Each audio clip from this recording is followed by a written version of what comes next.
Ako ang inyong Lolo Pael. At ako naman si Kabanong. At ito ang aming kwento.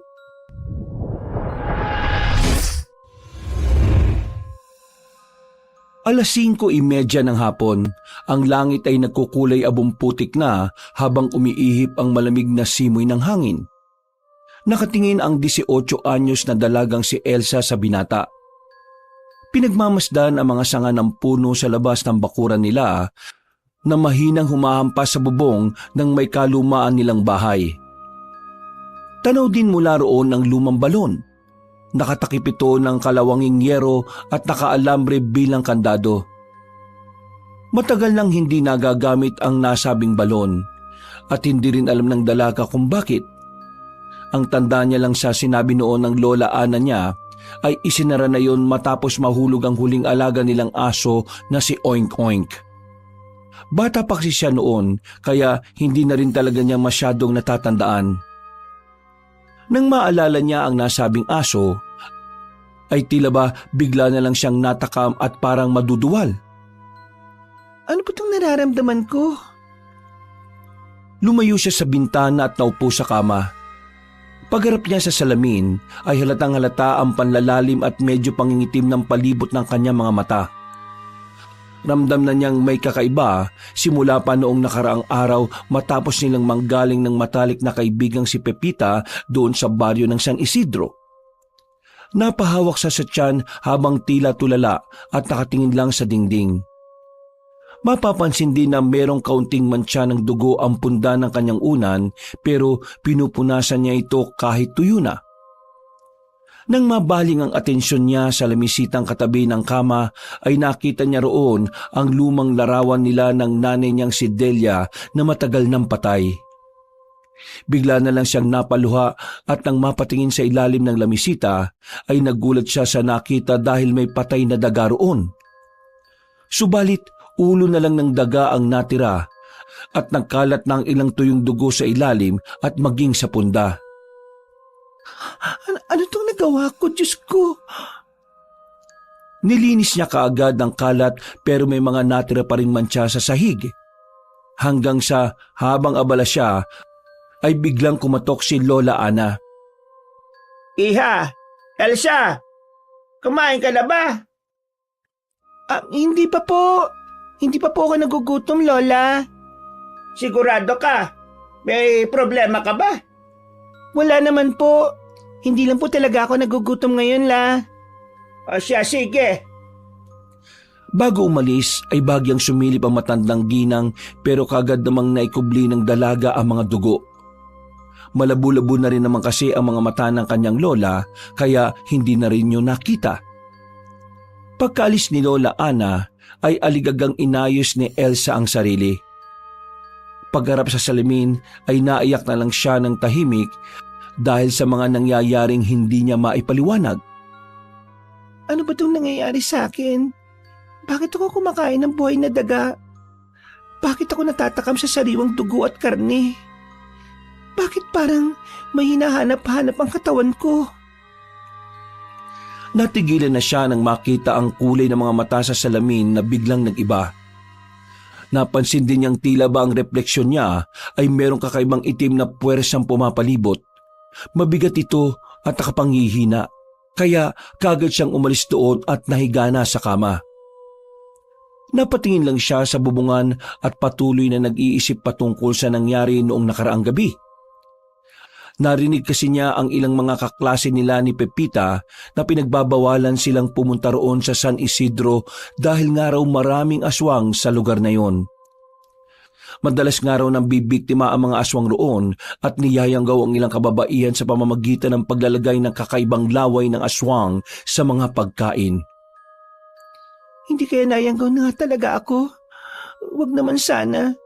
Hindi pwede mangyari to. Ayaw kong maging aswang. Kailangan kong humingi ng tulong sa albularyo. Pero paano? Kapag nalaman ni Pepita itong nangyari sa akin, baka layuan niya na rin ako. Nagpatuloy siya sa pag-iyak ng tahimik at dala na rin ng matinding pag-iisip kaya nakatulog siya na mahimbing. Nagising si Elsa pasado 7:30 ng gabi. Madilim na ang paligid pero naririnig pa rin niya ang ingay sa bubungan dahil sa pagtama ng puno na tinatangay ng hangin. Pagkalam ng malakas ng tiyan ng dalaga ay dali-dali siyang napabangon.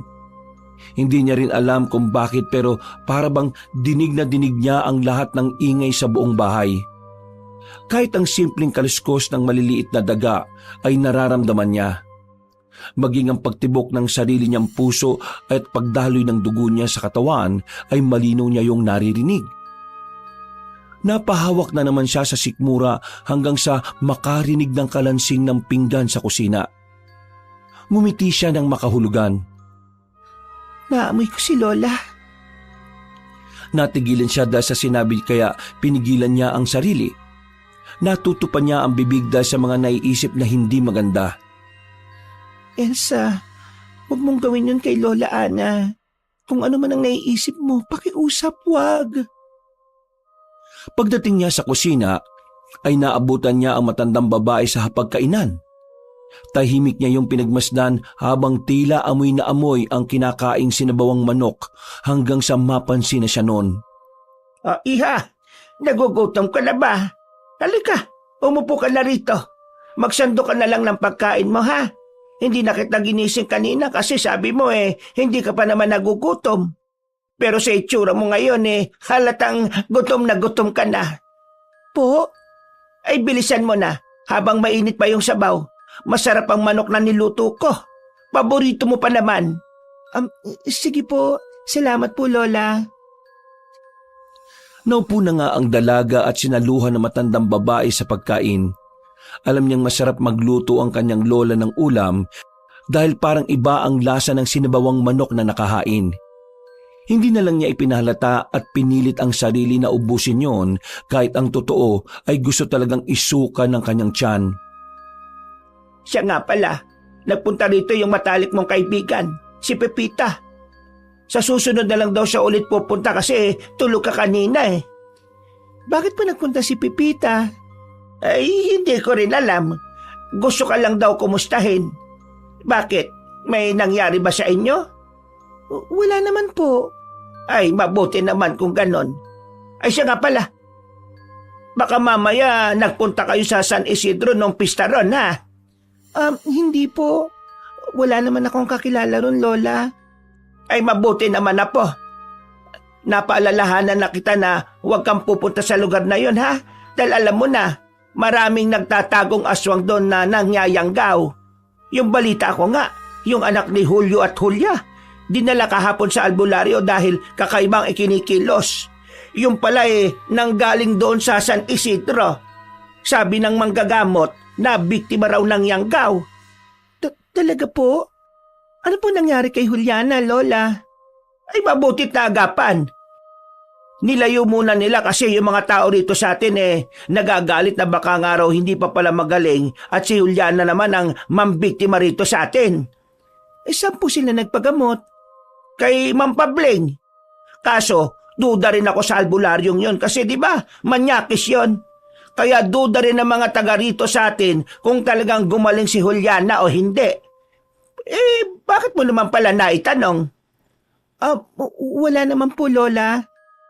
Sige po, magbabanyo lang po muna ako. Tapos ka na bang kumain? Busog na po ako. Salamat sa masarap na ulam. Hindi na hinintay ng dalaga na magsalita ang kanyang lola. Tumakbo na siya sa banyo at pasimpleng nagsuka. Hindi siya masyadong nag-ingay upang hindi mahalata ng kanyang lola na hindi gusto ng sikmura niya ang pagkain.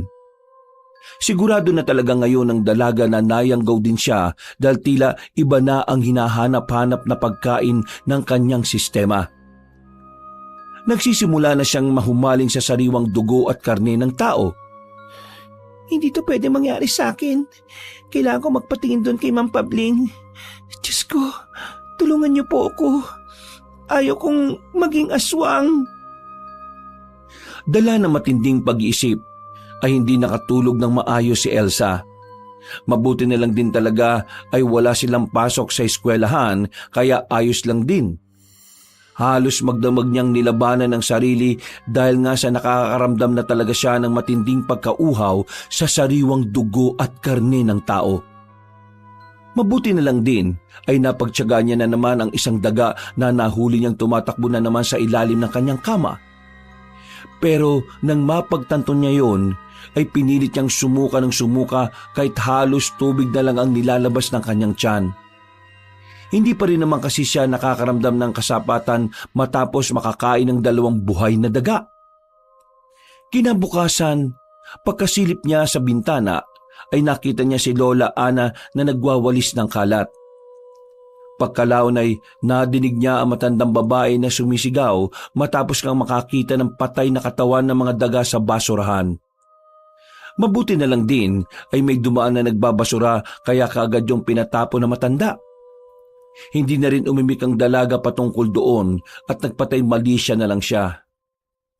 Dahil hindi rin maganda ang kanyang pakiramdam, kaya maghapon lang siyang nanatili sa kanilang bahay hanggang sa magpaalam muna si Lola Ana. Meron kasi silang pabasa ng mga matatanda ng baryo sa kapilya. Eksakto naman ang pag-alis na matandang babae ay siyang pagdating ni Pepita.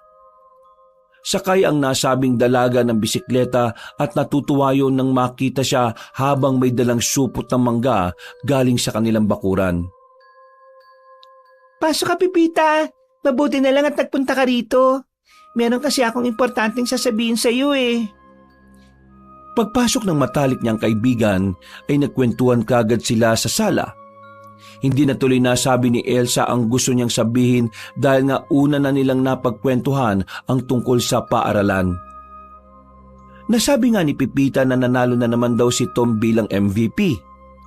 Hindi kasi nakanood si Elsa kahapon dahil nga sa sama ng kanyang pakiramdam. Si Tom ay kilala sa kanilang paaralan dahil sa kagwapuhan nito at pagiging magaling na manlalaro ng basketball. Siya ang ideal ng isang babae dahil matangkad, gwapo at malaki ang kanyang katawan. Bukod doon ay meron ding ibubuga pagdating sa klase. Yun nga lang ay sadyang maangas at may kayabangan kaya kinaiinisan siya ni Elsa. Hindi nga yun sinagot ng dalaga nung nanligaw dahil sa sobrang kahambugan. Mas pinili niya ang boyfriend ngayon na si Gino dahil bukod sa gwapo rin ay matalino. Napakabait pa at walang kayabang-yabang sa katawan. Ay nako, ano naman ang pakialam ko sa taong yon? Kahit siya pa ang pinakamagaling at pinakagwapo sa buong probinsya, wala akong pakialam sa kanya. Ang yabang-yabang ng taong yun eh. Kaya kung ako sa'yo, magtigil-tigil ka na sa pagkagusto sa taong yon. Napismid lang si Pepita at nang makita ang kanyang itsura ay nagtaka yun. Medyo nangangalumata nga kasi siya't namumutla ang balat. Tinanong siya ng matalik na kaibigan kung ayos lang ang kanyang lagay. Dahil tuloy doon ay napaiwas na ng tingin si Elsa. Hindi na siya makatingin ng mata sa matalik na kaibigan. Kasi meron kasi ako ngayong dalaw kaya medyo masama ang pakiramdam ko. Ito naman, parang bago ng bago sa akin. Alam mo naman na ganito ako kapag may buwan ng dalaw, di ba? Umismid lang si Pepita at pagkatapos ay nagmerienda na silang dalawa. Ilang saglit pa nga ay nakaramdam na naman ng matinding pananabik si Elsa sa sariwang dugo at karne ng tao. Habang kumakain sila ay biglang lumakas ang kanyang pakiramdam. Nadinig niya ang tibok ng puso ng matalik na kaibigan, pati ang pagdaloy ng dugo sa mga ugat-ugat ng kalamnan nito. Para mapigilan ng sarili, ay nagtungo siya sa lababo para kunwari uminom. Subalit mas lalo lang lumala ang sitwasyon. Naglaway na siya dahil mas lumakas ang amoy ng dugo ni Pepita. Para yung mabangong samyo ng pagkain sa kanya, kaya naramdaman niya ang mataas na pagnanasa na matikman ang matalik na kaibigan. Hanggang sa maramdaman niyang unti-unti nang tumatalim ang mga ngipin niya. Ang pangil ay ramdam niya ang pag-usbong kaya napatakbo siya papunta sa banyo at kaagad nagkandado. Nagtatakang lumapit doon si Pepita dahil sa malakas na kalabog. Kumatok pa yun at nagtanong kung ayos lang siya. Umalis ka muna, Pipita. Pakiusap. Bilisan mo na. Ako nang bahalang magligpit dyan. Umalis ka na, please. Nagtatakang umalis si Pepita na hindi rin maintindihan ang nangyayari sa kanyang kaibigan.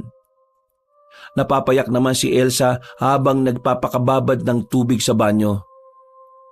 Pasensya ka na, Pipita. Hindi ko intensyon na palisin ka. Baka kung ano kasi manggawa ko sa iyo eh.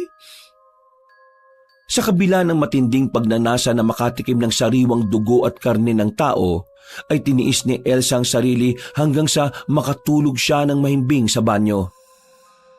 Napanaginipan niya pa nga si Pepita at magkasama sila sa sala habang nagkukwentuhan.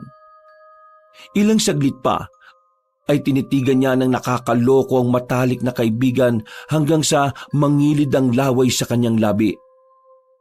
Pasensya ka na talaga, Pipita. Gutom na kasi ako eh. Bago pa makapagsalita ang matalik niyang kaibigan ay mabilis nang kumilos si Elsa. Kinuha niya ang matulis na kutsilyo sa kusina at inundaya ng saksakang dalaga sa leeg. Hindi na ngayon nakapalagpa dahil bumaon na ng husto ang patalim at tuluyang umagos ang masaganang dugo. Nang tumama yun sa mukha niya ay inabot niya ito ng dila. Tuwang-tuwa siya nang malasa ng sariwang dugo ng matalik na kaibigan. Pagkatapos noon ay binitiwan na niya yon. Bumagsak ang nangingisay na katawan ni Pepita at saka na siya nilantakan ni Elsa. Napabalikwas siya ng bangon at nagulat na lang siya dahil nakaiga na siya sa kama. Anong nangyari? Panaginip lang ba yun? Nasa banyo lang ako kanina. Paano ko napunta rito? Pinagmasdan niya ang mga kamay at nakahinga siya ng maluwag dahil panaginip lang talaga ang lahat. Sumilip siya sa bintana kaya napansin niyang hapon na pala. Makulimlim pa ang paligid na tila nagbabadya ang ulan. Dali-dali siyang lumabas para kunin ang mga sinampay hanggang sa mapatingin siya sa lumang balon. Napansin niyang hindi na nakaalambre ang yero kaya napakunot siya ng noo. Binuksan ba yun ni Lola? Lalapitan niya sana ang nasabing balon pero biglang kumulog at sinundan niyo ng kidlat. Pagkatapos ay nagsimula ng bumagsak ang malaking patak ng ulan. Kaya tumakbo na siya pabalik sa loob ng bahay tanga ng mga sinampay nila. Makalipas ang ilang sandali, nang matapos na siya sa pagtutupi ng mga damit, ay meron siyang napansin sa sarili. Para bang ang gaan ng pakiramdam niya at hindi na rin siya nagugutom. Pakiwari ng dalaga ay busog na busog siya at walang kahit na anong iniindang masama sa katawan. Ang weird naman. Nasaan na kaya si Lola? Parang ang tagal nila ngayon ah. Eksaktong pagkasabi niya noon, ay dumating na si Lola Ana na tila pagod na pagod. Saan po kayo galing, La? Bakit ngayon lang po kayo dumating? Marami po ba kayong dinasalan ngayon? Oo, Apo. Magpapahinga lang ako saglit ha. At ako na magluluto ng pagkain natin. Ako na po magluluto ng hapunan. Tatawagin ko na lang po kayo kapag tapos na. Ay siya, sige. Ikaw ang bahala, Apo. Pagpunta ng matandang babae sa silid nito, ay nagsimula na nga magluto ng may uulam si Elsa. May natira pa silang isda sa ref, kaya yun ang naisipan niyang iluto. Balak niya sanang gisahin muna ang nasabing isda, pero nang maamoy niya ang bawang ay bigla na lang siyang naduwal. Sa hindi malamang dahilan ay mabilis ang kanyang naging pagkilos. Dinakot niya ang bawang at kaagad itinapon sa malayo. Pagkatapos noon, sinimulan na niya ang pagluluto. Nagprito na lang tuloy siya dahil bigla siyang nawalan ng konsentrasyon gawa ng amoy ng bawang. Habang hinihintay na maluto ang para sa hapunan, ay muli niyang naalala ang ginawa kanina kay Pepita. Nagigilty siya dahil parabang pinagtabuyan niya kanina ang matalik na kaibigan. Magsasorry talaga ako sa kanya kapag nakita kami sa paaralan. Sana hindi siya magalit sa akin. Ay, sorry talaga, Pepita, my best friend. Hindi ko talaga sinasadya yung nangyaring yun. Mabilis na lumipas ang oras. Natapos na silang magapunan. Nakapagligpit na nga ng pinagkainan si Elsa nang maabutan siya ni Lola Ana na nakatanaw lang sa labas ng bahay habang patuloy pa rin ang pag-ulan. Ayos lang po ba kayo, La? Malalim po yatang iniisip niyo, ah. Ay, ayos lang ako, iha. Naisip ko lang na panig talaga sa atin ang panahon. Eksaktong umuulan ngayon kaya siguradong tataas ang tubig sa ilog at mabilis na aanurin ng mga bagay-bagay na naroon. Ano pong ibig niyong sabihin? Ay, wala naman. Huwag mo nalang pansinin ang lola mo, apo. Medyo napagod lang ako sa mga pinuntahan naming mga dinasalang bahay. Tapos ka na ba sa ginagawa mo? Matulog na tayo. Sige po. Good night, Lola. Pagdating ng dalaga sa kanyang silid, ay humiga kagad siya sa kama at napatingin sa kisame. Medyo nagtataka pa rin talaga siya dahil napakagaan ang pakiramdam niya noon. Hindi katulad ng mga nakalipas na oras. Nawala na rin tuloy sa isip niya ang tungkol sa pagiging nayanggaw hanggang sa makatulog siya na mahimbing. Subalit ang inaakala niyang magiging matiwasay na pagtulog ay biglang naantala matapos siyang muling mapanaginipan si Pepita. Katulad ng naunang panaginip ay sinaksak niya sa leeg ang matalik na kaibigan. Pagkatapos ay nilantakan niya ang laman loob noon na parang masarap na karne. Hinigop niya rin ang mga sariwang dugo hanggang sa mapagtanto niya ang nagawa. Diyos ko po, ano itong nagawa ko sa iyo, Pepita? Hindi to totoo. Panaginip lang to. Gumising ka. Pepita, gumising ka. Nang lapitan niya ang kaibigan ay wala na talaga yung buhay. Dilat ang mga matang tila nakatingin sa kanya. Naiyak siya sa matinding pagsisisi hanggang sa mapahawak siya sa sarili na parang nababaliw. Anong ginawa ko sa matalik kong kaibigan? Patawarin nawa ako ng Panginoon. Pinagmasdan niya ulit ang kaawa-awang bangkay hanggang sa maisip niya si Lola Ana. Ano gagawin ko? Baka makita ni Lola ang bangkay ni Pepita. Diyos ko po.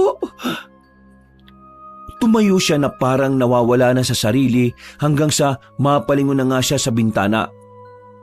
Nakita niya ang kinaroroonan ng balon at nakaisip siya ng mainam na paraan. Hindi na siya nag-aksaya ng oras. Hinatak niya ang bangkay ng matalik na kaibigan hanggang sa maihulog nga niya ito sa luma nilang balon.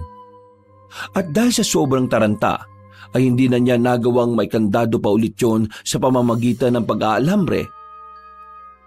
Tumakbo na kagad siya sa loob ng bahay at nilinis ang naiwang mantsa ng dugo. Siniguro niya talagang walang may iwang bakas para hindi makita ni Lola Ana kung sakali. Nang matapos na, ay nagmukmuk na lang siya sa kwarto at nag-iiyak dahil sa kanyang nagawa hanggang sa siya ay makatulog. Pagkatapos noon, ay isang bulong ng demonyo sa kanyang isip ang nagsalita. Hindi ba masarap ang sariwang dugo at karne ng tao? Malasa ang matalik mong kaibigan. Kaya hindi mo na kailangan makonsensya dahil tama lang naman ang ginawa mo. Pinunan mo lang ang ninanais ng iyong katawan, kaya hindi mo kailangan magmukmok. Mauulit pa to dahil mauuhaw at mauuhaw ka pa rin sa laman at dugo, Elsa. Tanggapin mo na ang katotohanan dahil isa ka ng nayanggaw. Kabilang ka na sa mga aswang at alagad ng kaniliman sa San Isidro. Pagkatapos noon, isang nakakapangilabot at nakaririnding boses na tila demonyo ang umalingaw-ngaw sa kanyang utak. Napahawak ng maigpit ang dalaga sa kanyang ulo at nagsumigaw upang patigilin ang nasabing boses pero nagpatuloy yon kaya mas lalong natakot ang dalaga. At sa pagdilit ng kanyang mga mata ay nakita niya ang sarili sa tapat ng salamin. Subalit iba na ang kanyang anyo. Anyo na ito ng isang nakakatakot na aswang. Kaya napasigaw siya sa sobrang pagkagimbal. Kasunod noon ay napabalikwas ng bangon si Elsa. Pawis na pawis siya at takot na takot habang nakahawak sa kanyang dibdib. Nagpalinga-linga siya sa paligid at nang mapagtanto na tila normal naman ang lahat, ay nakahinga na siya ng maluwag. Panaginip lang lahat ng yun. Hindi ko kailangan matakot. Paglabas ng kwarto ay naabutan niya si Lola sa kusina na nagsasali na ng mainit na tubig sa termos. Iha, maganda umaga. Magandang umaga rin po, Lola. Magkape ka na rito. Sinangag ko na rin ang bahaw natin kagabi at nagluto na ako ng toyo't itlog dyan. Kumain ka na lang kung nagugutom ka na, ha? Salamat po, Lola. Ay siya nga pala. Pagkatapos kong mag-almusal aalis din ako kagad. Magpupunta kami nila Karen at Nina sa simbahan dahil may darating daw na bisita, sabi ng Kura Paroko. Ay, sige po, Lola. Ako na pong bahala rito sa bahay. Wala pa naman po kaming klase. Sige po, kumain na po tayo. Mabilis na lumipas ang oras. Pagkatapos ng mag-almusal, ay eksakto na dumating sina Aling Karen at Aling Nina para sunduin si Lola Ana. Si Elsa na nga ang naiwan doon at ipinagpatuloy niya ang mga gawaing bahay. Pagkatapos mananghalian, dahil sa mag-isa lang at wala pa rin si Lola Ana, kaya bumagabag na naman sa kanyang isip ang tungkol sa napanaginipang kagabi. Dahil doon ay naisipan niyang magtungo sa likod ng bahay kung saan naroon ang luma nilang balon. Matagal siyang tumitig doon habang iniisip ang masamang panaginip. Napalunok siya at napakagat ng labi matapos makita ulit na hindi na nga nakaalambre ang takip ng nasabing balon. Tumulo ang maliliit na pawis sa kanyang noo na kaagad niyang pinunasan. Hanggang sa maisip niyang lapitan yon pero nakarinig na siya ng katok sa kanilang gate. Sinundan niyo ng pamilyar na boses ng mga kalalakihan. Pagpunta niya ay naabutan niya roon ang 40 taong gulang na si Mang Jano, ang kilalang mahusay at veteranong pulis sa kanilang baryo. Kasama ng Ginoo si Tom. Magandang tanghali, Elsa. Nandyan ba ang lola mo? Magandang tanghali po, Officer Jano. Ako lang po ngayon ang nandito sa bahay eh. Umalis po si Lola Ana, kasama po si Aling Karen at Aling Nina. Hi, Elsa. Sinamahan ko lang si Officer Jano rito sa inyo. Meron daw kasi siyang sadya tanong eh. Tanong? Ano pong itatanong niyo, Officer Jano? Itatanong ko lang sana at kukumpirmahin kung nagpunta rito sa inyo si Pepita.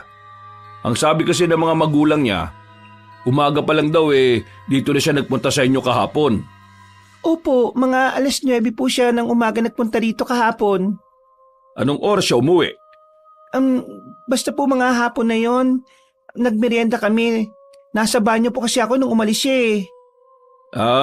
Ganun ba? Teka po, officer, may nangyari po ba? Magbe-24 oras na kasing hindi umuwi si Elsa sa kanila. Sa katunayan yan, nagpunta na sa istasyon namin ang mga magulang niya. Hindi lang kami po pwedeng umaksyon at magdeklara ng pagkawala dahil wala pang 24 oras. Pero dahil malapit naman sa akin ang mga taong yon, kaya tumutulong na ako kahit papano. Na-ospital kasi ang nanay ni Pipita ngayon dahil nga hindi pa umuwi ang kaibigan mo. Hala, okay lang po ba si Neyman na Lota? At saka, paano pong nawala ang best friend ko? Sa ngayon, nasa ospital pa si Manalota at binabantayan ng asawa niya. Tungkol naman sa pagkawala ng matalik mong kaibigan, kaya nga ako nandito sa iyo at nagtatanong para malaman kung totoo. Pwede mo ba kaming papasukin? Opo, pwede naman po. Katulad ng hiniling ng police officer, pinapasok nga ito ni Elsa kasama na rin ang mayabang na si Tom. Nagtanong-tanong pa ang Ginoo habang nag-oobserba sa loob ng bahay. Dahil tuloy doon ay bigla na namang naalala ni Elsa ang kanyang panaginip. Kaya habang nakikiusap sa alagad ng batas ay tila malayo at malalim ang kanyang iniisip. Diyos ko po, hindi pa naginip yung nangyaring yun. Nayanggaw nga talaga ako at napatay kong matalik kong kaibigan na si... Elsa, ayos ka lang ba? Po, Opo, ayos lang po ako. Hindi ko lang talaga mapaniwalaan na nawawala si Pepita. Wala naman siyang ibang pupuntahan bukod dito sa bahay eh. Yun nga din ang sabi ng mga magulang niya. Kaya dito na ako unang nagpunta habang hinihintay na sumapit ang 24 oras ng kanyang pagkawala. Bakit kasi ngayon lang sila naghahanap kay Pepita? Dapat po sana kagabi pa, officer eh. Para nakatulong tayo sa paghahanap. Pero sa bagay, malakas nga pala ang ulan kagabi. Dahil nga sa malakas ang ulan kagabi, naisip daw ng mga magulang ni Pepita na dito na siya natulog. Kaninang umaga nung papunta na sila rito sa inyo, nakasalubong nila ang lola mo at sinabi nga sa kanila na hindi naman natulog dito yung kaibigan mo. Kaya dumiretso na sila sa police station at doon na sa amin nagtanong-tanong hanggang sa atakihin na si Ginang Manalota. Hala ka! Sana naman okay lang ang best friend ko. Please po, Officer Jano, hanapin po siya. Tutulong po ako sa inyo. Hindi ba sabi mo kanina nasa banyo ka nung umalis siya kahapon?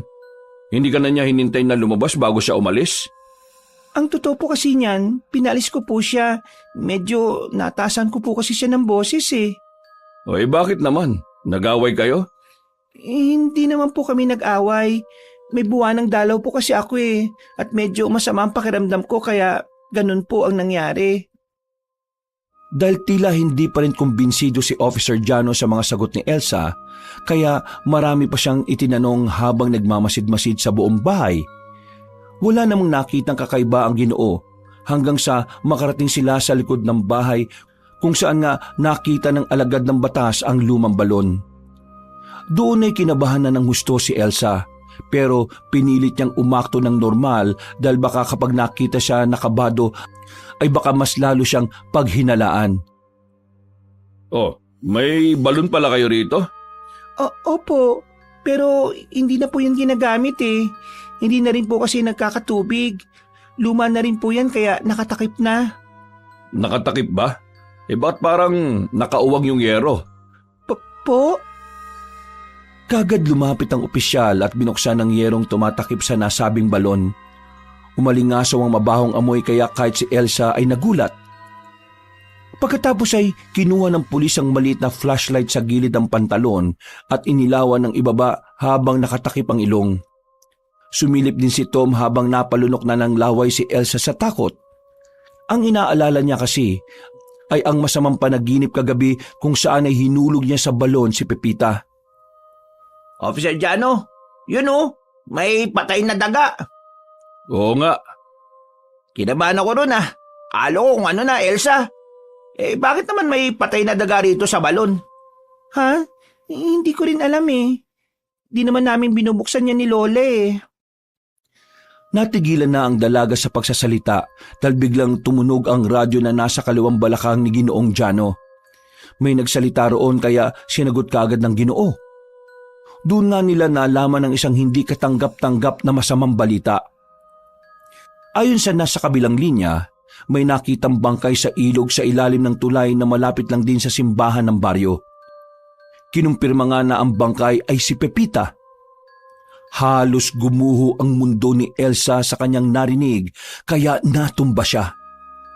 Mabuti na lang ay kaagad siyang naalalayan ni Tom. Makalipas ang ilang minuto ay magkakasama silang nagtungo sa nasabing lugar. At doon nga nakita ang kalunos-lunos na kalagayan ni Pepita. Tila nagulat naman si Elsa dahil may saksak sa leeg ang matalik niyang kaibigan at tila winakwak ang tiyan nito. At nawawala ang ibang parte ng laman loob. Dahil doon ay napagtanto bigla ng dalaga ang lahat-lahat na hindi nga talaga panaginip ang nangyaring yon kundi totoong siya ang pumaslang at kumain sa mga laman loob ng matalik niyang kaibigan. Ako ang pumatay sa best friend ko. Diyos ko po, naianggaw nga talaga ako. Dahil sa nangyaring yon ay parang pinagsakluban ng langit at lupa si Elsa. Ilang araw siyang nagmukmuk sa kwarto at halos hindi makakain dahil sa krimeng nagawa niya na walang ibang nakakaalam. Ang pinagtataka niya lang din ay kung paanong nawala sa balon ng bangkay ni Pepita at inanod sa tubig.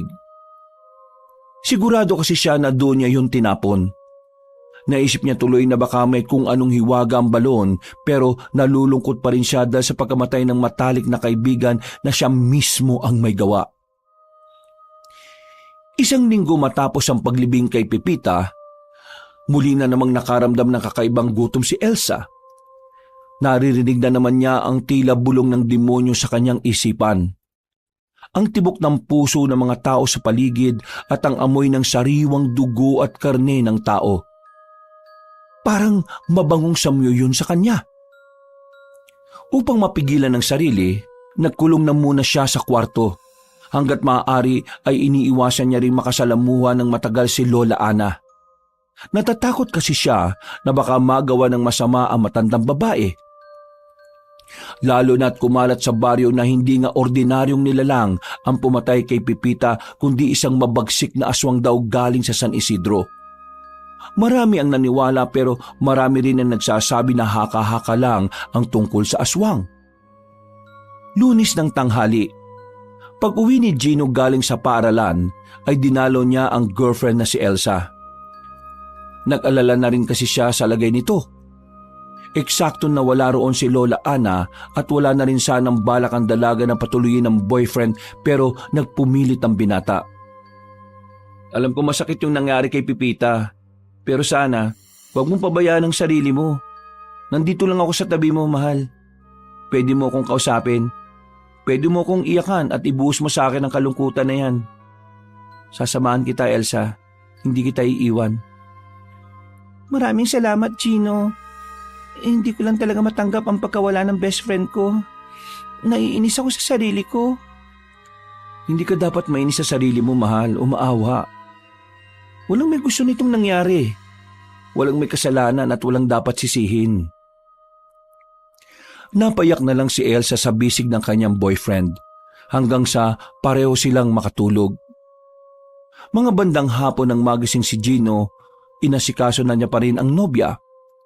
Kahit papaano naman ay naibsan ng bigat na nararamdaman ng dalaga dahil ramdam niya ang pagmamahal ng lalaki. Mahal, mag-aalas 6 na. Umuwi ka na sa inyo. Alam ko namang may mga obligasyon ka pa sa bahay ninyo eh. Oo nga. Pero hindi ako makakampante na mag-isa ka lang dito, mahal eh. Okay lang ako, promise. Okay na ako. Salamat sa pagdalo mo ngayon kasi gumaan talaga ang pakiramdam ko. Umuwi ka na. Pabalik na rin naman si Lola Ana kaya wag mo na akong alalahanin. Mabuti pa. Hintayin ko na lang si Lola Ana bago ako umalis. Hindi, wag na. Mas masasaktan ako kapag napagalitan ka sa inyo dahil lang sa pagtatagal mo rito sa bahay. Promise, okay na talaga ako. Dalawin mo na lang ulit ako kapag hindi ka na busy ha. At saka, makikita naman tayo kapag nakabalik na ako sa school eh. Oo, sige. Salamat, mahal. Ang swerte ko talaga sa'yo. Kasi hindi ka makasariling girlfriend. Thank you ah. Ako nga dapat ang mag-thank you sa'yo, mahal eh. O sige na, umuwi ka na. Baka maabutan ka pa ng gabi at mukhang uulan na rin. O sige. Huwag kang mag-alala. Kapag maaga ulit ang uwian ko bukas, dediretso ako dito. I love you. I love you too. Pag-alis ng binata ay dumiretso sa banyo si Elsa at kaagad na naghilamos na muka. Nang tingnan niya ang sarili sa lumang salamin, doon ay nakita niya nga ang sarili na tila inaatake na naman ng pagkayanggaw. Muling kumalam ang kanyang sikmura kaya napahawak siya roon habang napapaiyak. Naupo siya saglit sa gilid dahil sa sobrang pagpipigil. Natatakot kasi siya kaya pinagmadali na niyang makauwi ang boyfriend. Baka kasi magawa niya rin ito ng masama katulad ng ginawa niya kay Pepita noong nakaraang linggo. Diyos ko po, ayaw ko nito. Ayaw ko ng sumpang to. Paano ko ba ito matatakasan? Ayaw kong pumatay ng tao. Ayaw kong kumain ng sariwang dugo at karne. Topo! Topo!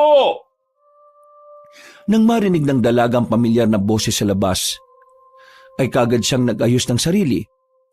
Nagpaulit-ulit ang pagtawag at nang nasa sala na ay nakita niyang malusog na teacher nilang si Jerry na nasa labas ng bakod. Hinarap niya ang Ginoo na tila ayos lang ang lahat kahit ang totoo ay tila natatakam na siya.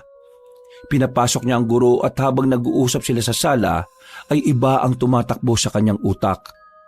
Bumubulong-bulong na naman kasi ang tila demonyo sa kanyang isipan.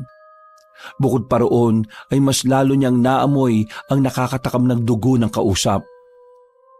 Dumalaw ako dito, Elsa, kasi pagdadalawang linggo ka nang hindi pumapasok eh.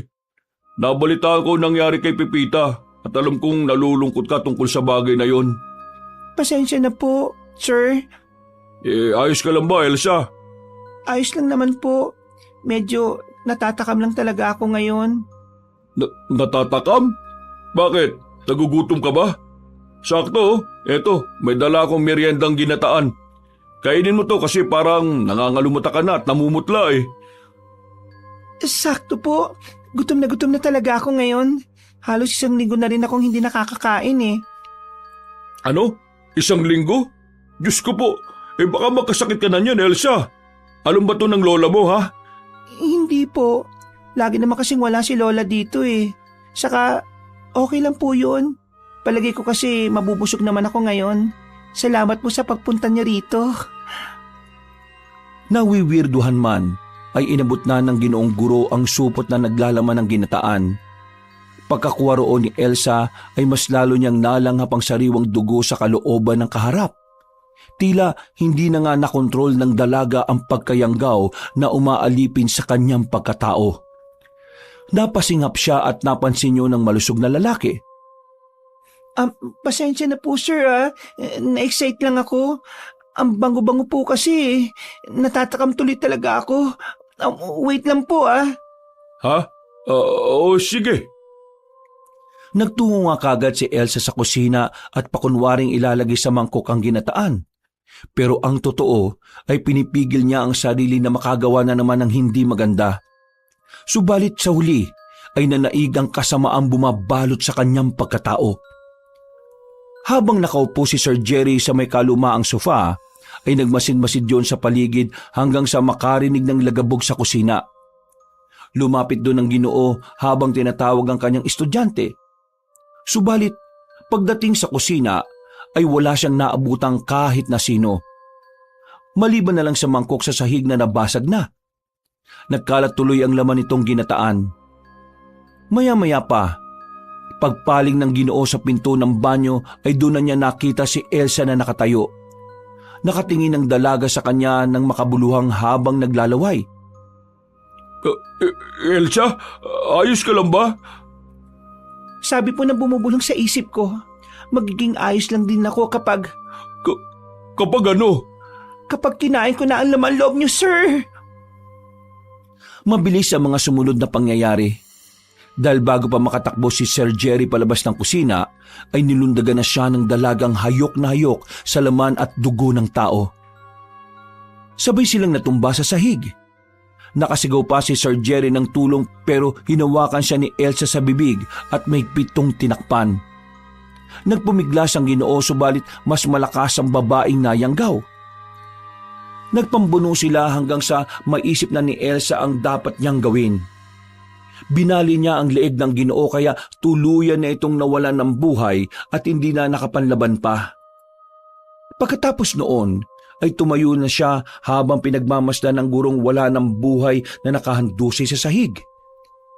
Napasinghap na naman siya matapos maamoy ang karne at dugo na dumadaloy sa biktima. Mabubusog ka na ulit, Elsa. Sinimulan na niyang biyakin ang katawan ng biktima at nilantakan ng ilang laman loob. Nang mabusog na, ay dali-dali niyang itinapon sa balon ang patay nitong katawan. Isinama na rin niya ang lahat ng gamit ng guro. May wagang balon. Ikaw nang bahala sa katawan ni Sir Jerry, ha? Bumalik siya sa loob ng bahay at nilinis ang iba pang kalat. Nang matapos na ay dumiretso siya sa banyo at naligo para mawala ang mantsa ng dugo sa buo niyang katawan. Kalaunan ay pumasok na siya ng kwarto at sumalampak kagad sa kama.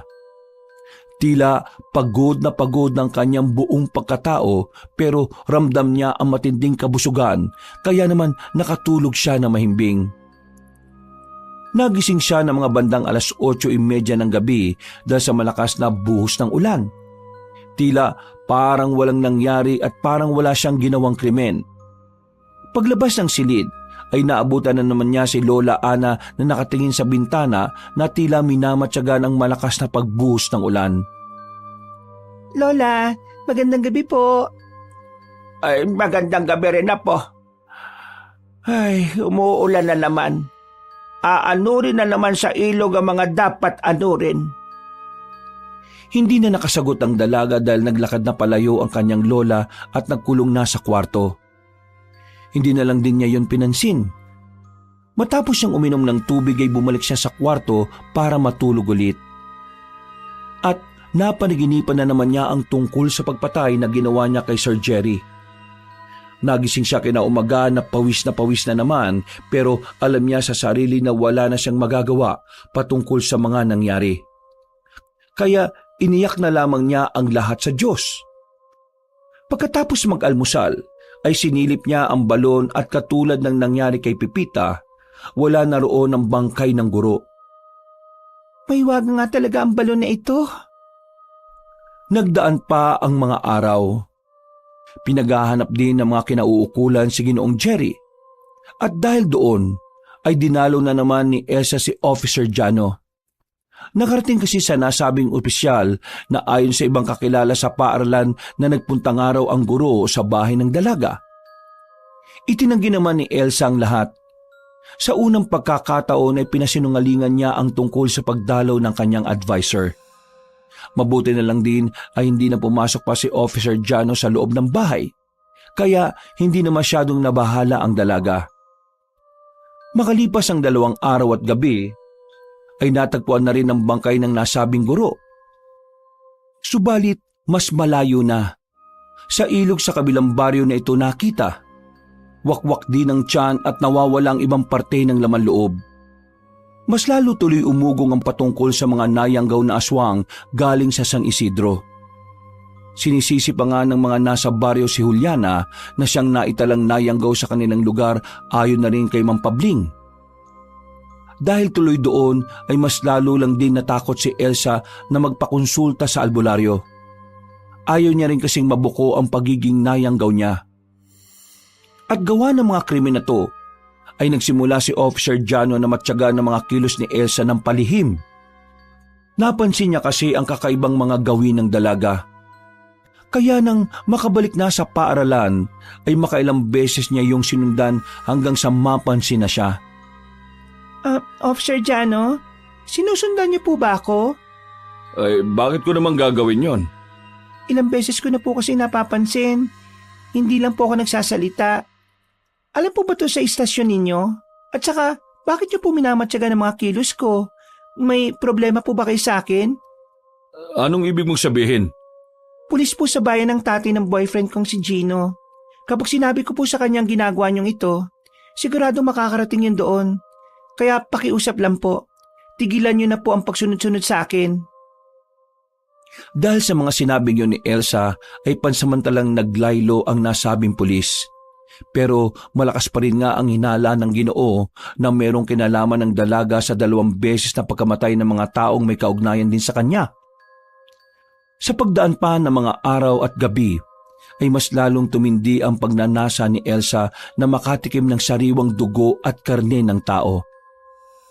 Tuwing gabi ay nagkukulong na lang siya at itinatali ang sarili upang hindi magawa ng masama ang kanyang lola. Hanggang sa isang hapon, hindi na naman siya nakapasok dahil sa kakaibang pakiramdam. Pakiwari niya na anumang oras kapag nakakita siya ng kahit na sinong tao ay sasakmalin na lang niya bigla. Mabuti na lang din ng araw na yon ay maagang sinundo si Lola Ana ng mga kasama niya sa simbahan. Mag-isa na lang ulit si Elsa at nagkukulong sa kwarto hanggang sa maamoy niya ang isang presensya. Hindi niya makontrol ang sarili kaya napasilip siya sa bintana. Nakita niya sa labas ng bakuran si Tom. Wala yung damit pang itaas at pawis ang katawan gawa ng pagtakbo. Sumambulat tuloy ang malaman na katawan ng binatang gwapo pero hindi yun ang napagtuunan ng pansin ni Elsa. Ang amoy mismo ni Tom at ang dugo sa loob nito ang mas nahumaling ang dalaga. At nang mapansin ng lalaki ang kakaibang pagtitig niya, ay inakala niyo na nahuhumaling ng dalaga sa maganda niyang katawan. O Elsa, kumusta? Nandiyan ka pala. Hindi ka rin pumasok? Oo eh. Masama kasi ang pakiramdam ko. Busy ka ba ngayon? Hindi naman. Tumatakbo lang kasi para sa training namin mamaya sa basketball. Bakit mo natanong? Ano kasi, nakakayaman sabihin pero pwede ba ako magpatulong sa'yo? Wala kasi akong kasama rito sa bahay eh. Uy, sige ba? Walang problema. Ano bang may tutulong ko sa'yo? Pumasok ka kaya? Hindi naman nakalaki ang gate sa pinto ng bahay. Natutuwang pumasok ang binata sa bakuran nila Elsa at walang ibang taong nakakita sa kanya dahil ang mga kasama niyang tumatakbo ay malayo na rin. Ang akala ng gwapong binata ay makakapuntos na siya sa dalaga pero lingid sa kanya ay isa palang patibong ang lahat ng yon. Nang nasa harap na ng pintuan si Tom ay nagulat siya dahil nakasara na ang bintana. Nakaupo na rin si Elsa sa kama at nakatapis lang ng kumot. Paglingon pa niya sa sahig ay nakakalat doon ang mga damit ng dalaga kasama ang panloob. Napalunok ng laway ang matipunong binata matapos mapagtanto ang nangyayari sa paligid. Natuwa rin siya dahil sa wakas tila matutupad na ang matagal na pinapantasan niya para sa babae. Wala kang suot na damit? Oo, nainitan kasi ako kanina kaya nagubad ako. Pero ngayon naman nilalamig ako kaya ito nagkumot ako. Ang kaso ano? nilalamig pa rin ako kahit nakakumot na eh. Pwede mo ba akong samahan dito sa kumot para mainitan ang katawan ko? Ha? Ayaw mo ba? Hindi sa ayaw. Nagulat lang ako sa sinabi mo. Pero sige. Ang kaso nga lang, ayos lang ba talaga sa'yo? Sigurado ka ba talaga? Oo, siguradong sigurado. Pero may boyfriend ka, di ba? Baka magalit yun kung magkataon. Hindi naman niya malalaman eh. Maliban na lang kung ipagsasabi mo. Pero kung isisikreto natin tong nangyari, walang makakaalam at pwede pang maulit ng maraming beses. Dahil sa sinabing yun ng dalaga ay tila nang ilabot ang kalamnan ni Tom sa sobrang pananabik. Naramdaman niya ang sarili na tila nagiinit na rin kaya lumapit siya sa dalaga habang napapalunok pa rin. Ang mas nakakagulat pa ay pinatanggal din ni Elsa ang lahat ng suot ni Tom na walang pag-aalinlangang sinunod ng gwapong binata. Nagpunas pa siya ng pawis saka pinagsaluhan ng dalawa ang kumot habang kapwa sila hubad. Maya-maya pa, dahil sa sobrang pananabik ay nagsimula na ngang gumawa ng hakbang si Tom. Pero pinigilan muna siya ni Elsa at pinapikit. Sumunod naman siya na parang bata at nagtakip ng bibig at mata katulad ng utos ng dalagang mapang-akit. Maya-maya pa ay mas tumindi ang init ng katawan na nararamdaman ng matipunong binata hanggang sa mapadilat siya sa sobrang pagkagulat. Ha? Anong ginagawa mo? Di kumakain. Salamat sa masarap na putahe mo. Pagtanggal sa kumot ay nagulantang nga si Tom sa kanyang nasaksihan. Doon niya napagtanto na ang init ng katawan na nararamdaman niya kanina ay ang paghiwa sa kanyang tiyan. Nang makita niyang dinudukot na ni Elsa ang laman loob niya, ay sa kanya lang naramdaman ang matinding sakit. Pero bago pa siya makasigaw, ay tinakpan na ng dalaga ang kanyang bibig at saka siya itinulak hanggang sa matumba sa sahig. Nagkakakawag ang matipunong lalaki at nanlaban pero malakas ang babaeng nayanggaw. Masinigpitan pa nito ang pagtakip sa bibig at sa ilong habang kinakalkal ang laman loob sa tiyan. Nagkakawag sa taranta at takot si Tom at ilang saglit pa nga ay tuluyan ang bumagal ang pagkilos nito hanggang sa mangisay na at malagutan ng hininga. Masyado ka kasing mayabang at mahilig sa laman eh. Ngayon, ang laman at dugo mo naman ang pagpipiestahan ko. Nilantakan niya nga ang katawan ng gwapong binata na wala ng buhay at nang matapos na ay nilinis niya rin ang kalat saka itinapon sa balon ng bangkay. May wagang balon. Ikaw nang bahala sa katawan ng mayabang na yan ha. Dalhin mo siya kung saan siya nararapat. Pagkatapos ng mga ginawa niyang yon, ay tila balik sa normal ang lahat. Makalipas lang ang ilang araw ay natagpuan na nga ang walang buhay na katawan ni Tom na inaanod sa ilog. Nadagdagan na naman tuloy ang takot ng mga taga-baryo pero palaisipan pa rin sa lahat kung sino nga ba ang gumagawa ng pagpatay na ito. Miyerkules ng hapon, hindi pa naman nakakaramdam na matinding pagkagutom si Elsa. Nagmamasid-masid lang siya sa paligid dahil mas humihigpit nga ang seguridad, lalo na ngayon 3 na ang namamatay sa kanilang lugar sa loob lang ng 1 buwan. Nasa parke siya sa tabi ng simbahan at hinihintay si Lola Ana. Inaya siya na matandang babae sa loob pero sa hindi malamang dahilan ay hindi niya mayakbang papasok doon ang sarili. Dahil doon ay nanatili na lang siya sa parke at nagkunwari na magpapahangin. Ilang saglit pa ay meron silang nakita mula sa hindi kalayuan. Si Gino ba yun? Si Gino nga. Tumayo siya at sekretong sinundan ng boyfriend para sana supresahin, pero hindi niya akalain na siya ang masosorpresa. Kitang-kita ng dalawa niyang mga mata na merong kahalikan sa gilid ng tagumpuno si Gino. At ang mas masakla pa nito ay kaklase lang din nila yon. Ang dalagang si Arya na matagal nang may gusto sa kanyang boyfriend. Ayos ah. Kaya pala hindi ka na madalas napunta sa bahay. Ang akala ko pa naman busy ka sa inyo. Iba palang pinagkakabisihan mo, Gino. Elsa, magpapaliwanag ako. Saan? Sa presinto? Anong paliwanag mo? Kung paano ka humalit dyan kay Arya? Sa malanding yan na matagal nang may gusto sa'yo? Ha? Ang kakapal ng mukha nyo! Tuluyan na ngang napaiyak si Elsa at tumakbo palayo. Hahabulin pa nga sana siya ni Gino pero pinigilan na siya ni Arya. Eksakto naman nakalalabas lang ni Lola Ana sa simbahan at nakita niyang umiiyak ang apo. Nilapitan niya yon at niyakap dahil kitang-kita ang matinding kalungkutan sa mukha ng dalaga. Ano nangyari, Elsa? Bakit ka umiiyak, apo? Si Gino po, Lola. Nakita ko po siya. Huling-huli ko po na may kahalikan siyang babae. At kaklase ko yung babaeng yun. Mga walang iya sila. Sige lang, apo. Umiyak ka lang. Ilabas mo ang sama ng loob mo. Loko-lokong lalaki yon ah. At ang kapal ng mukha niyang lokoy ng apo ko. Humanda siya sa akin. Nasa labas siya at nang makausap ko yon. Baka masampal ko pa sila ng kaluguyo niya. Umuwi na po tayo, Lola. Ayaw ko po muna makita ang pagmumukha nila. Dahil baka kung ano pa ang magawa ko. Pinagbigyan na nga muna ni Lola Ana ang kagustuhan ng kanyang apo. Pag-uwi nila sa bahay ay nagluto matandang babae ng paboritong sinabawang manok si Elsa. At kahit walang gana ay inubos na lang din yun ng dalaga para hindi rin masayang ang ginawa ng kanyang lola. Makalipas ang ilang minuto, matapos kumain at mapayuhan ay nagpaalam na siya na matutulog na. Pero ang totoo ay may ibang pinaplano si Elsa. Gusto niyang paghigantihan sina Gino at Arya sa ginawang pananakit sa kanyang damdamin.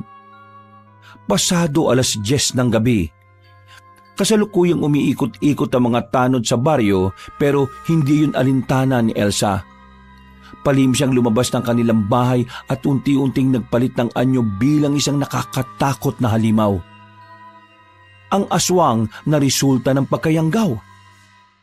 Nagtungo siya sa bahay ni Gino pero nang nasa bakuran na siya. Nang paganahin niya ang matalas na pangamoy ay napagtanto niyang wala roon ang manloloko niyang boyfriend. Kaya mo nang palang hindi umuwi sa tamang oras sa bahay niyo. Siguro, matagal mo nang ginagawa to sa akin. Ang tanga-tanga ko at naniwala ako sa mga pang-uuto mo sa akin. Ngayon, humanda ka. Humanda kayo sa akin ng kabit mo. Pag-alis niya sa lugar na yon, ay nagtungo siya sa pinakadulong burol ng kanilang baryo. Pumesto siya roon habang nasa anyo ng isang halimaw. Makintab at may maitim na balat. Malapaniki ang mukha. Nakausli ang matutulis ng ngipin. Nanlilisik ang mga mata at may matatalim na kuko. Pumikit siya at pinagana ang pandinig. Ganon din ang pangamoy at pandama. Hanggang sa matuntun niya ang kinaroroonan ni Gino at Arya. At magkasama pa talaga kayo Ang kakapal talaga ng mukha nyo. Sa tindi ng galit na naramdaman niya, ay napaululong siya at pagkatapos ay sinundan niyo ng alulong din ng mga aso sa mga kabahayan. Umalingaw-ngaw ang sigaw ng katatakutan sa lugar hanggang sa tumalo na siya at tinungo ang kinaroroonan ng dalawa. Pasado 11:30 ng gabi.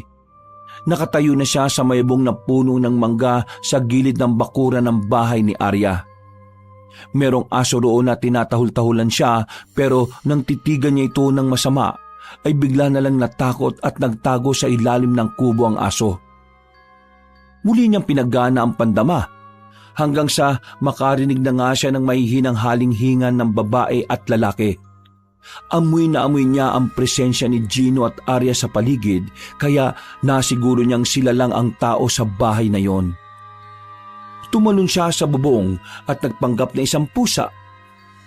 Pagkalaon ay sumilip siya sa maliit na butas kaya nakita niya ang kalaswaang ginagawa ni Gino at Arya. Lalo yung nagpasiklab ng galit sa kanyang dibdib kaya hindi na niya pinigilan pa ang sarili.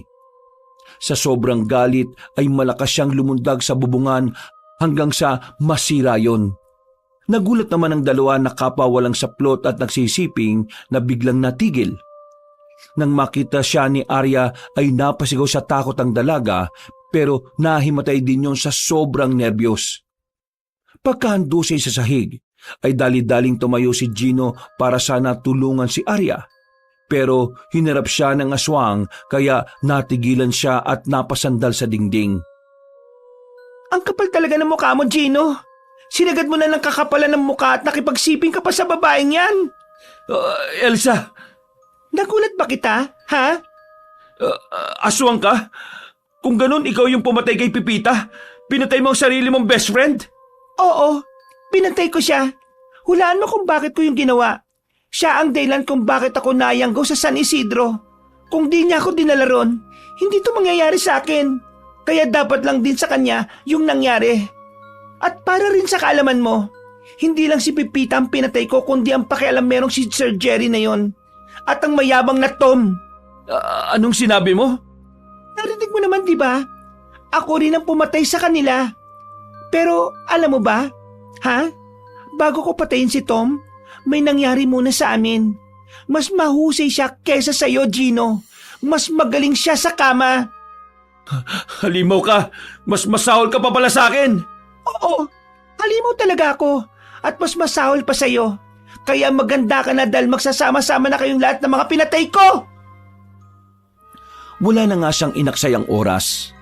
Sinunggaban niya kagad ang manlolokong boyfriend at walang awang pinagkakakalmot sa iba't ibang parte ng katawan.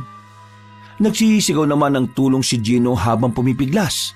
Pero ang ginawa ng aswang ay hinalikan niya ang binata na nagkakawag pero walang nagawa sa huli. Hindi pa nakontento si Elsa dahil gamit ang matatalim niyang ngipin ay kinagat niya ang dila ng binata hanggang sa maputol yon. Tumanggal siya sa pagkakahalik at natutuwang minasdan ng gulat na lalaki. Nilunok niya ang dila sa katumawa na parang demonyo. Umagos ang napakaraming dugo pero wala nang nagawa si Gino kundi ang magmakaawa na lang habang nasasaktan ng gusto. Ayan na, ngayon ka sumigaw ng tulong. Manloloko kang hayop ka!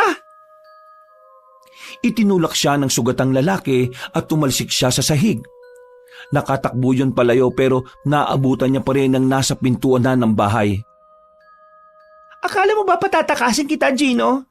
Hindi ko mapapalampas ang ginawa mong ito sa akin. Nagmakaawa na lang ng gusto si Gino pero hindi na maintindihan ng kanyang sinasabi dahil sa putol na ang kanyang dila.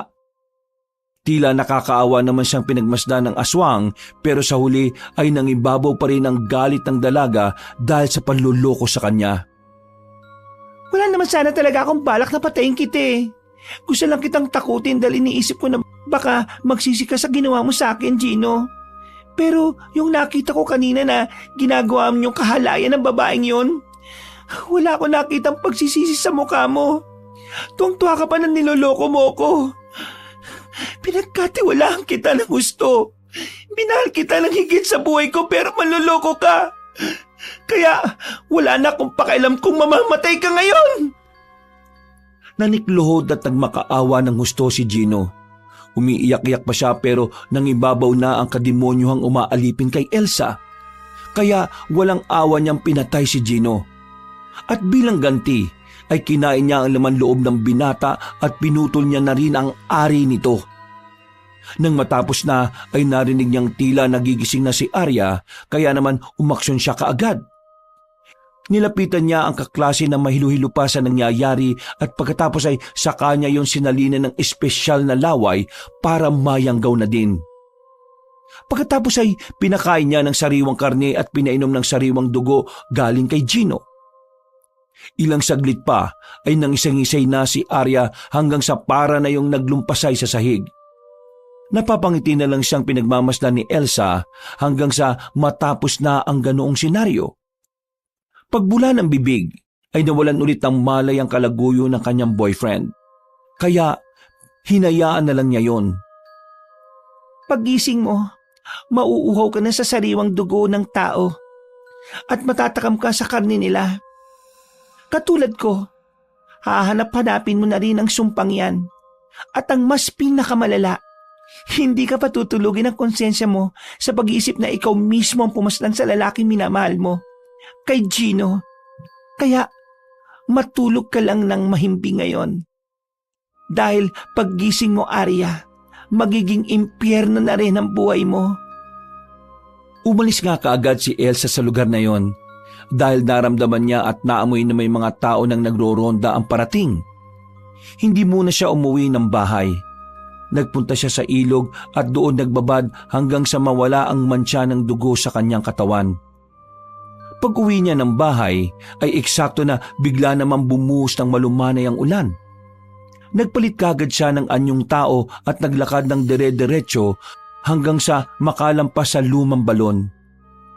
Pagpasok sa pinto sa likod ng bahay ay nagulat siya dahil nandoon si Lola Ana.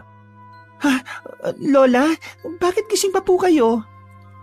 Umiinom lang ako ng tubig dahil naalimpungatan ako. Ikaw ang bakit gising pa?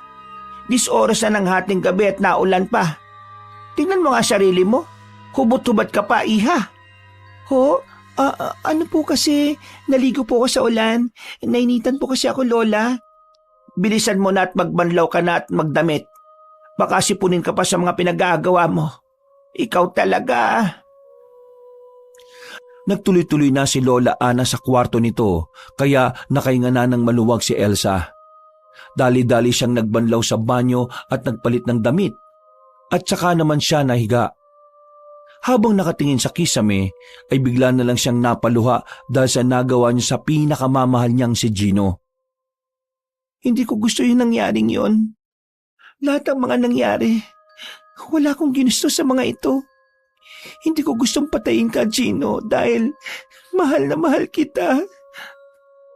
Huwag kang malungkot sa mga nagawa mo na, Elsa. Matuwa ka pa sapagkat sa pamamagitan nila, magiging mas malakas kang aswang. Darating ang panahon na babalik ka sa San Isidro para sa mas magandang layunin. Migil ka na! Tama na! Ayaw ko na! Ayaw ko na! Pumikit ang dalaga habang nakatakip ang mga kamay sa magkabila niyang tenga. Sinabayan ng langit ang pigati niya hanggang sa tuluyan na nga siyang makatulog ng mahimbing. Kinabukasan ay isang nakagigimbal na balita ang umalingaw-ngaw sa buong baryo. Natagpuan nga kasing patay si Gino sa bahay mismo ni Arya. Ang nasabing dalaga naman ay nasa kulungan ngayon at inoobserbahan dahil nakitaan ng pagkayanggaw. Dahil doon ay umugong ang balibalita na si Arya nga ang pumatay kay Gino. At ang ipinagtataka ng mga taga-baryo ay kung bakit magkasamang dalawa sa bahay na yon gayong si Elsa ang girlfriend ng binatang namatay. Kumalat din tuloy sa buong lugar ang chismis na meron ng lihim na relasyon sina Gino at Arya. Hindi naman kumibo si Elsa patungkol sa bagay na yon kahit alam niyang totoo ito. Ayos ka lang ba, Apo? Opo, Lola. Huwag mong lokohin ang sarili mo, iha. Kitang-kita ko naman sa mga mata mo na nagdaramdam ka dahil sa nangyari sa boyfriend mo. Manloloko po siya, Lola. Niloko ka man niya o hindi, alam mo pa rin naman sa sarili mo na mahal mo siya. Pwedeng maitago mo yun sa akin pero hindi mo yun maitatago sa iyong sarili. Kahit kailan na hindi natin madadaya ang ating mga sarili, lalo na pagdating sa totoo nating nararamdaman. Ayaw ko na po muna siyang pag-usapan, Lola. Sige, Apo.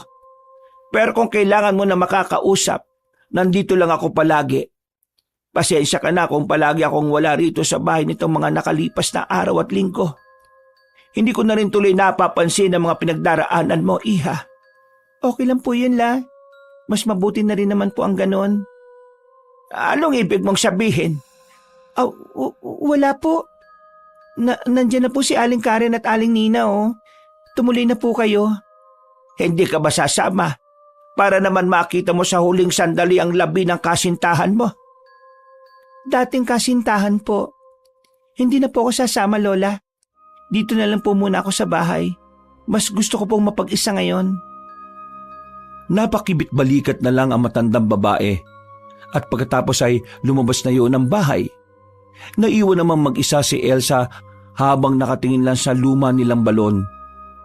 Habang inaalala ang masasayang araw at sandali nila ni Gino, ay napaiyak na naman siya hanggang sa tuluyan nang mapahagulgol.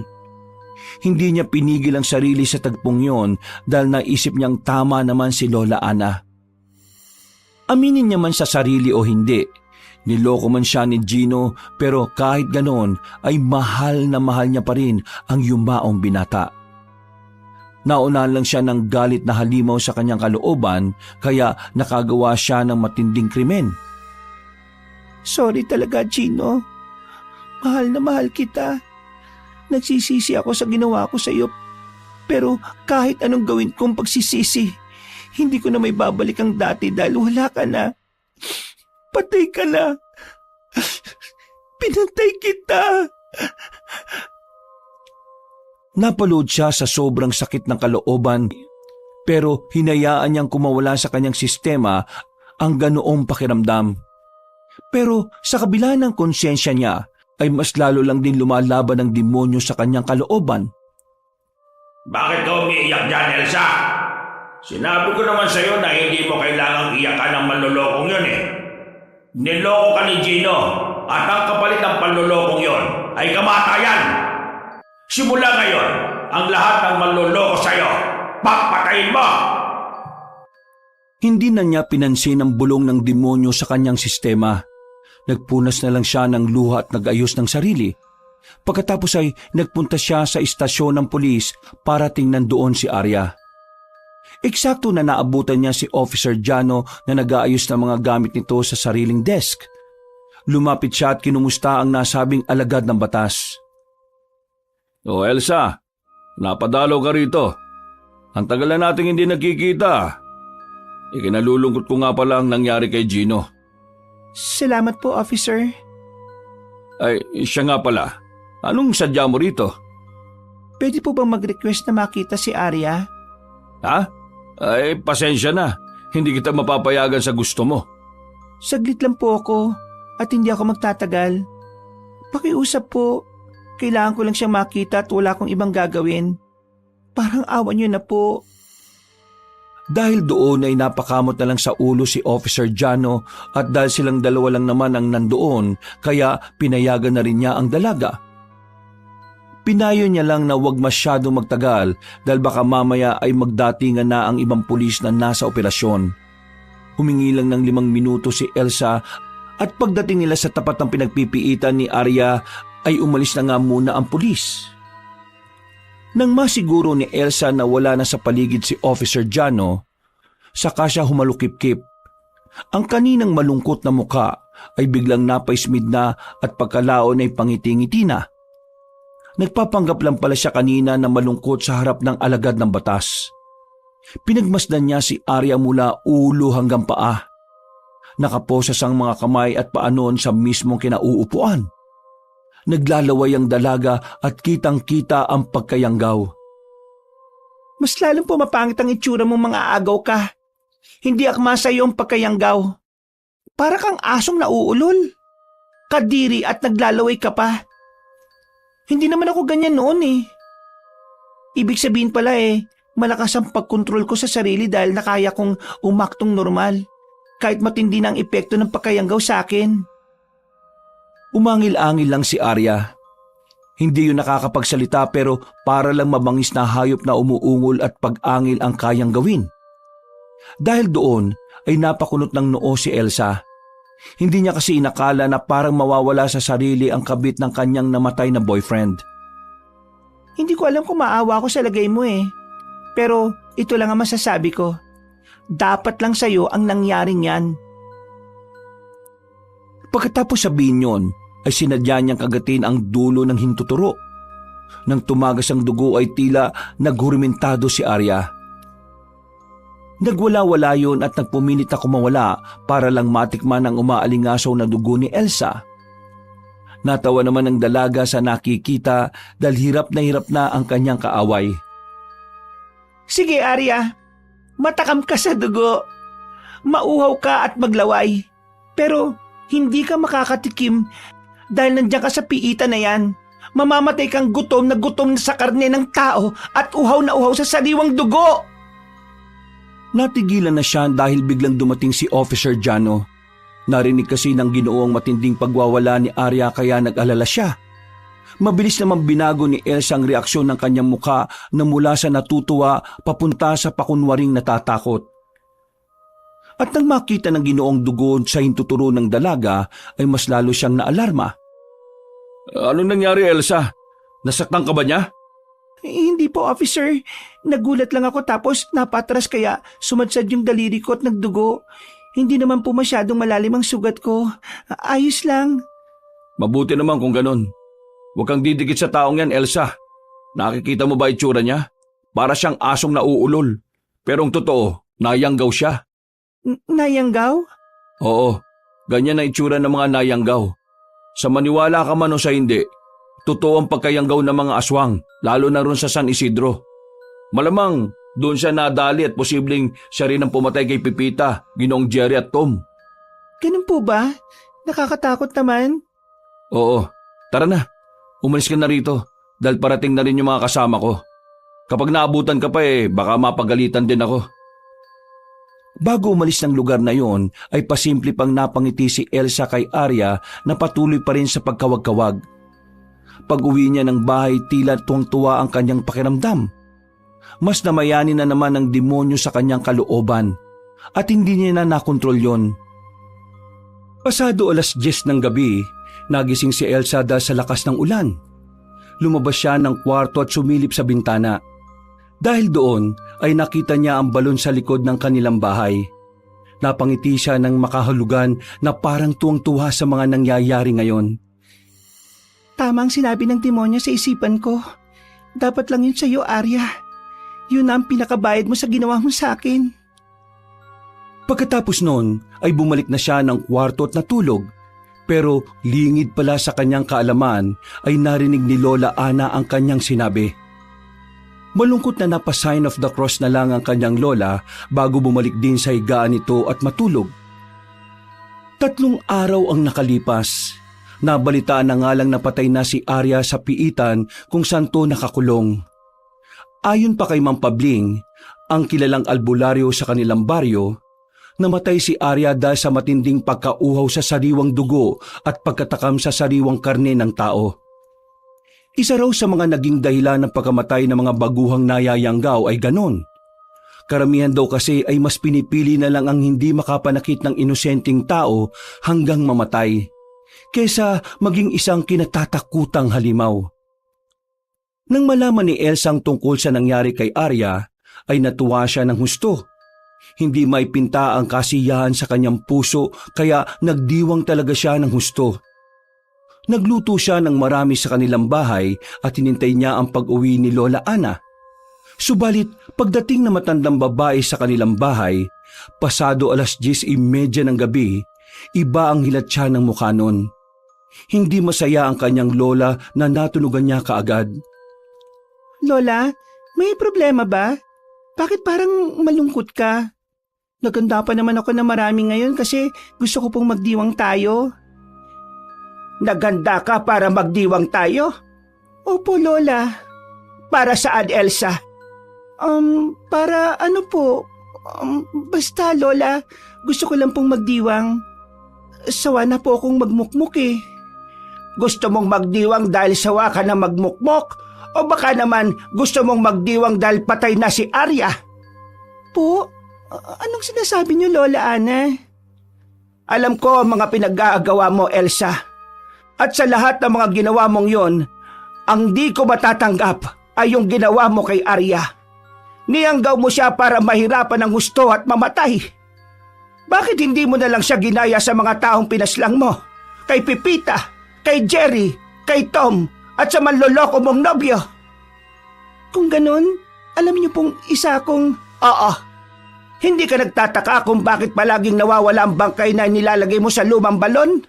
Tuwing mahimbing ang tulog mo, pagkatapos mong gumawa ng krimen, kinukuha ko ang bangkay at pinapaanod sa ilog.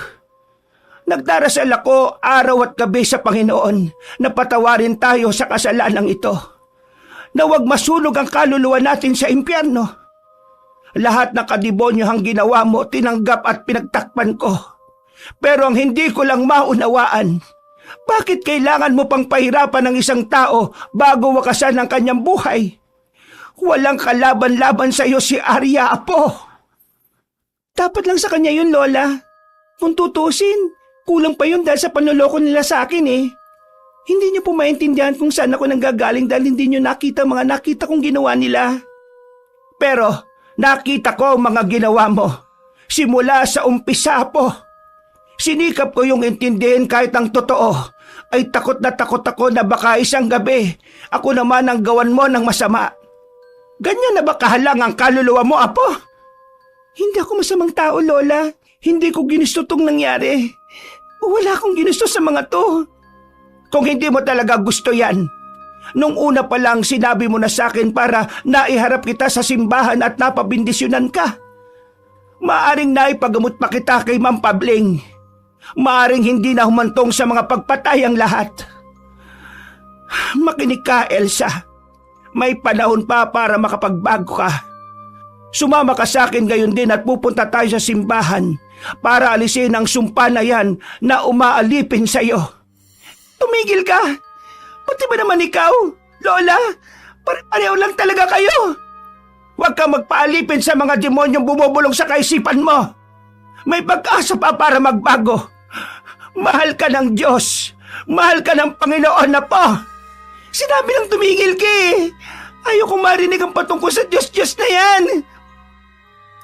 Tinabig ng dalaga ang mga pagkain sa mesa kaya nakaramdam ng takot si Lola Ana. Umatras siya nang makitang unti-unting nagpapalit ng anyo ang kanyang apo sa pagiging halimaw. Nakikita mo ba ang mukhang ito? Sa tingin mo, Lola Ana, tatanggapin pa to ng mga taong mapanghusga? Makagawa ka nga lang ng mali sa kapwa mo kahit hindi ka mukhang halimaw. Itinuturing ka na kagad na masama. Kung ganito pa kaya sa mukhang to na isang nayanggaw na aswang. Sabihin mo nga sa akin ngayon, Lola Ana, alin ang katanggap-tanggap sa itsurang ito? Hindi tumitigil ang Panginoon sa kung ano ang pangit sa atin. Ang pusong mapagpakumbaba ang tinitingnan niya. Ang puso na handang sumuko at tumanggap sa kamalian. Wes, hindi ako ang taong tinutukoy mo. Ay, oo nga pala. Hindi ako isang tao, kundi isang halimaw. Bukod sa maitim kong balat, maitim din ang budhi ko. Hindi ikaw yan, Elsa. Hindi ikaw yan, Apo.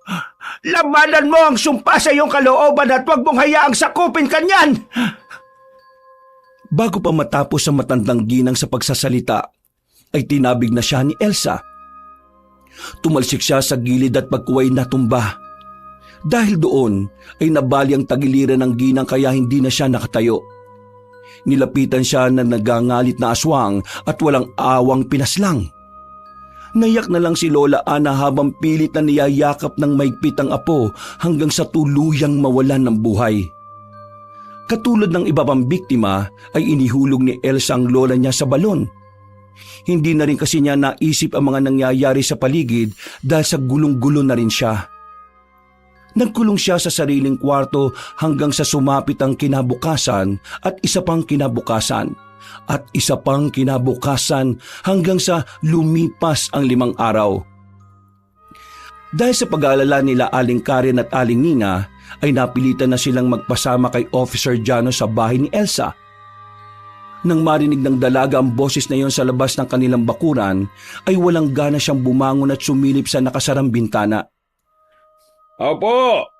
Tao po! Elsa! Aling Ana! Tao po! Umalis na kayo, please lang. Huwag niyo na akong guluhin pa. Humiga siya ulit at tinayaan na lang na magsisigaw ang mga tao sa labas hanggang sa umalis na ang mga yun ng tuluyan. Pagkatapos ay muli siyang napatingin sa kisame habang inaalala ang nangyaring pagpaslang niya kay Lola Ana. Napayak na naman siya at napayakap ng mahigpit sa sarili habang patuloy na pinagsisisihan ng mga nagawa. Lola, sorry po sa mga nagawa kong to. Hindi ko intensyon ang lahat ng ito. Patawarin niyo po ako, Lola. Miss na miss ko na kayo. Tumigil ka na, Elsa! Hindi mo kailangan humingi ng tawad. Kasalanan nila kung bakit sila namatay at wala kang kasalanan doon. Hindi sila karapat-dapat mabuhay at wala silang karapatang mabuhay dahil mahihina silang nilalang. Tumigil ka na! Ayaw ko na! Ayaw ko na! Tumigil ka ng demonyo ka sa utak ko! Hindi pa tapos ang misyon natin, Elsa. Magpakasama ka pa para maging tuluyang umitim ang budhi mo at maging isa kang ganap at mabagsik na aswang! Dahil sa mga naririnig na yon ay hindi na nga nakayanan pa ni Elsa ang bulong ng kanyang sarili. Nagtungo siya sa kusina at kinuha ang matalim na kutsilyo. Sinaksak niya ang sariling dibdib hanggang sa humandusay siya sa sahig at tumagas ang nangingitim niyang dugo. Subalit pagkalaon ay nawala rin ang kirot na yon at kusa na lang tumigil ang pagdurugo ng sugat sa kanyang dibdib. Napayak na lang siya dahil alam niya rin sa sarili na hindi siya basta-basta mamamatay. Lalo na kung ordinaryong sandata lang ang gagamitin. Gusto ko na mamatay. Parang awa niyo na. Patayin niyo na ako. Hindi ba, Elsa? Hindi ba? Sa sobrang pagdaramdam ay nakatulog na lang siya na nakahiga sa sahig sa kusina. At mabilis na lumipas ang oras. Nagising siya matapos makarinig ng mahinang kaluskos mula sa kung saan. Dahan-dahang bumangon ng dalaga at ginamit ang matalas niyang pang-amoy. Meron siyang naamoy na pamilyar na tao pero hinayaan niya lang to. Nagkunwari siyang walang alam sa mga nangyayari sa paligid. Maya-maya pa ay lumabas siya at nagpunta sa likod ng bahay. Lumapit siya sa lumang balon at binuksan yon dahilan para umalingasaw ang nangangamoy ng bangkay ni Lola Ana. Inihulog pa niya yon 5 araw na ang nakalilipas. Hindi na siya nagtakip ng ilong habang pinagmamasdan ng inuuod na bangkay ng kaawa-awa niyang lola. Halos magnas na ang nasabing bangkay pero parang wala na kahit na anong emosyon habang nakatingin dito. Lumabas ka na dyan sa pinagtataguan mo, Officer Jano. Kapag di ka lumabas dyan, ako ang lalapit sa'yo at siguradong hindi mo magugustuhan ang gagawin ko. Kung ganon, totoo nga talaga ang hinala ko. Isa kang aswang, Elsa! Nayanggaw ako sa San Isidro. Nang maramdaman ko ang matinding pagbabago sa sarili ko, natakot ako magpaalbularyo, lalo na nung marinig ko ang nangyari kay Juliana. Tinakwil siya ng mga tao at itinuring na parang halimaw. Kaya ako, mas pinili kong magtago na lang din. Hanggang sa hindi ko na nakontrol ang mga pangyayari. Napatay mo ang matalik mong kaibigan, ang guru mo at si Tom. Pati ang boyfriend mo, ikaw din ang pumatay. At pinalabas na si Arya ang gumawa nun matapos mo siyang iyanggaw. Hindi ko ginusto ang mga ito. Pinakinggan ko lang ang bumubulong sa isip ko. Kung wala kang ginusto sa mga ito, hindi ito mangyayari. Ang totoo wala naman talagang bumubulong sa iyo . Ikaw ang may kagustuhan ng lahat ng mga ito. At niyakap mo ang kadiliman. Saan mo dinala si Aling Ana? Hindi umimik si Elsa. Matamlay lang siyang tumingin sa balon na kaagad na unawaan ni Officer Jano. Doon lang ding napagtanto ng Ginoo ang mabahong amoy ay doon pala nang gagaling. Napakasama mo! Sarili mong kadugo pinatay mo? Humanda ka sa ginawa mong halimaw ka! Sinisiguro ko sa gabing to, mahuhuli kita at pagbabayaran mo ang lahat ng kasamaang ginawa mo sa mga inosenteng tao. Makakamit nilang hustisyang nararapat sa kanila. Gawin mo ang gusto mo. Wala na akong pakialam. Pagkasabing yun ay unti-unti nang nagpalit ng anyo si Elsa bilang isang nakakatakot na halimaw. Gulat na gulat naman ang alagad ng batas pero pinili niya pa rin magpakatatag. Kinailangan niyang maging matapang para mahuli ang may kagagawan ng kaguluhan sa kanilang baryo. Pinaputukan ni Officer Jano ng baril ang aswang. Tinamaan yon sa magkabilang hita pero tila parang walang nangyari. Umangil lang yon at saka sumugod. Kaya tumakbo ang Ginoo papasok sa loob ng bahay. Pagkatapos noon ay saka siya nagradyo para makahingi ng saklolo sa iba. Nang makumpirma ang kanyang kinaroroonan ay muli siyang nag-focus sa pakikipagsagupa kay Elsa. Nasa ka na matapang na pulis? Ang akala ko ba'y pagbabayarin mo ako sa lahat ng mga ginawa ko? Bakit ka ngayon nagtatago?